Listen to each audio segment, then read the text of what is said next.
ফূৰ্তি হ'ব, তামাচা হ'ব, ধামাকা হ'ব, হাঁহি তামচা হ'ব, বিভিন্ন ৰং কালাৰফুলেৰে আমি আমাৰ অঞ্চলৰ BPF নাই। UPPL দলত 7টাকে আমাৰ চেল আছে। প্ৰত্যাহ্বান জনোৱা কথা নহয়, আমাৰ অঞ্চলৰ BPF নাই। তথাপিও আমাৰ যিহেতু বিভিন্ন চেল আছে, আমাৰ UPPL দলত 7টাকে আমাৰ চেল আছে। সেই চেলবিলাকৰ আজি এটা লিডাৰশ্বিপ মিট ইয়াত প্ৰগ্ৰাম চলি আছে। যিহেতু লোকসভা সন্মুখত আছে, আমি বহুতো আমাৰ যি চেলসকল আছে বেলেগ বেলেগ কৰি কাম কৰি থাকে। সেইকাৰণে আজি চেলৰ লিডাৰবিলাকৰ লগত ইয়াতে আমাৰ বিটিআৰ প্ৰধান ডাঙৰীয়াই এক সময়তে সকলোৰ লগতে মতামত এটা লৈ আছে। আৰু সেইটোৱে আমি কৈছোঁ UPPL লিডাৰশ্বিপ মিট প্ৰগ্ৰাম ইয়াত আমাৰ চলি আছে বৰমা।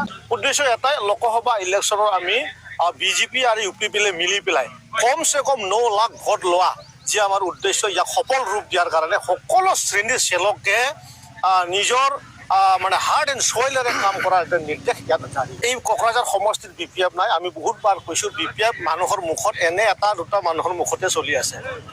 আচলতে BPF গ্ৰাউণ্ডত একদম শূন্যকালীন অৱস্থা।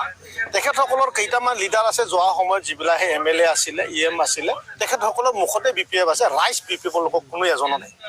সৰ্বশৰণীয়া আজিৰ দিনততো আৰু ফেক্টৰৰ কথা নাহে। তেখেতক ST চাৰ্টিফিকেট যিহেতু হাইকোৰ্টে তেখেতৰ বিৰোধী ৰায় দিছে, গতিকে তেখেতে এইবাৰ নমিনেশ্যনটো একচেপ্ট হ'ব না নাই তাৰ প্ৰথম প্ৰত্যাহ্বান হ'ব। যদিও একচেপ্ট হয়, আজিৰ দিনত সকলোৱে গম পাইছে যে উন্নয়নকালীন ৰাজনীতি কৰিব লাগে। আৰু আজি আমাৰ এই অঞ্চলৰ শান্তি আৰু উন্নয়নটো একেলগে ৰাইজে পোৱাৰ কাৰণে আজি আৰু সেই ধৰণৰ বিবেক সৃষ্টি কৰা সেই ধৰণৰ ৰাজনীতিক দল ইয়াত নচলে। সেইটো একদম আমি UPPL দলে এতিয়ালৈ থিৰাং কৰা নাই। আৰু সেইটো আমাৰ বৈঠক হ'ব এটা BJP আৰু UPPLৰ মাজত। আপোনালোকে সকলোৱে জানে আমাৰ মিত্ৰজোঁটৰ দলটোৰ ইয়াত প্ৰাৰ্থী থাকিব। গতিকে আমাৰ অসমৰ মুখ্যমন্ত্ৰী ডাঙৰীয়া আৰু বিটিআৰ প্ৰধান ডাঙৰীয়া দুটাৰ মাজত আলোচনা কৰি প্ৰাৰ্থী আমি এটাই চিট দাবী কৰিম। আমাৰ কোকৰাঝাৰ সমষ্টিত আমি UPPL আমি ইয়াত খেলিম। আৰু আমি ওদালগুৰি, আমি দৰং ওদালগুৰিটো আমি BJP নহয়। এই সময়ত চবৰে নাম উত্থাপন হ'ব। আৰু বিচাৰিছে, তেখেতে ছিনিয়ৰ মানুহ আছিলে, গতিকে তেখেতক যদি MP পঠাই দিব পাৰে, বহুতৰে চিন্তাধাৰা চলি আছে ভাল হ'ব বুলি। আৰু কেইটামানৰ মনত চলি আছে যে য়ং ল'ৰা লাগে, জেনেৰেশ্যনটো পিক আপ কৰিব পৰা ল'ৰা লাগে, তেনেকুৱা মানুহ দলত আছে।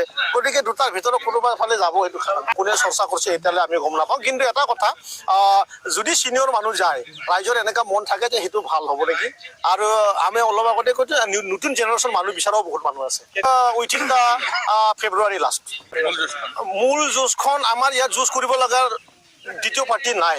তথাপিও আমি আজিৰ দিনত যিহেতু আমাৰ ইয়াত একেলগে যদি কংগ্ৰেছ বা অন্য দলে চব মিলি পেলাই তেখেতসকলে ইয়াত প্ৰাৰ্থী দিয়াৰ কথা কৈ আছে, তেখেতসকলৰ হয়তো আমাৰ পিছে অহা প্ৰাৰ্থী সদায় সকলো প্ৰাৰ্থীকে বিচাৰিছোঁ যে আমাক সকলো সহায় কৰক। ভাৰতৰ আমাৰ প্ৰধানমন্ত্ৰী ডাঙৰীয়া নৰেন্দ্ৰ মোদী ডাঙৰীয়া আকৌ এবাৰ আমি ভাৰতৰ প্ৰধানমন্ত্ৰী কৰিব লাগিব।